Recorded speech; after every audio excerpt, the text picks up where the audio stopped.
राष्ट्रवादी काँग्रेसची आज पत्रकार परिषद होणार आहे।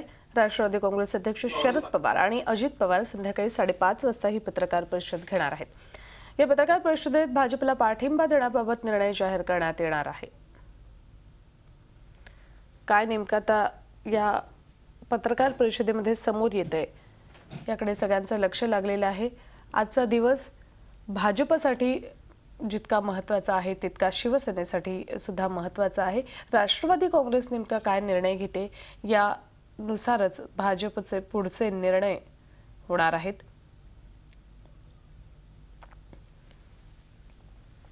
आपल्यासोबत आमचे प्रतिनिधी दीपक भातुसे आहेत, त्यांच्याकडून या संदर्भातले अपडेट्स घेऊयात। दीपक, काय नेमकी राष्ट्रवादी काँग्रेसमध्ये हालचाल दिसते? संध्याकाळी कुठली खेळी शरद पवारांकडून खेळली जाऊ शकते?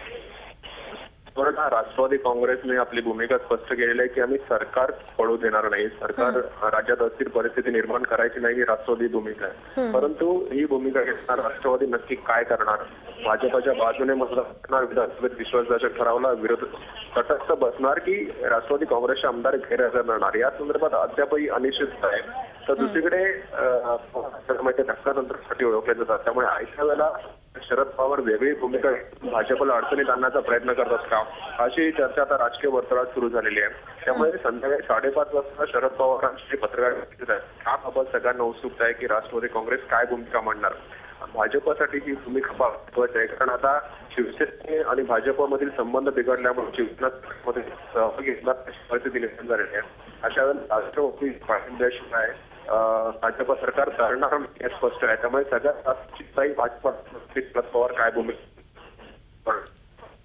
दीपक, नेमकं कोण राष्ट्रवादी काँग्रेसकडून काय भूमिका घेतली जाते याकडे सगळ्यांचं लक्ष लागलंय। तुमचा आवाज आमच्यापर्यंत नीट पोहोचू शकत नाही दीपक, धन्यवाद तुर्तास या दिलेल्या संपूर्ण माहितीबद्दल। झी 24 तास रहा एक पाऊल पुढे।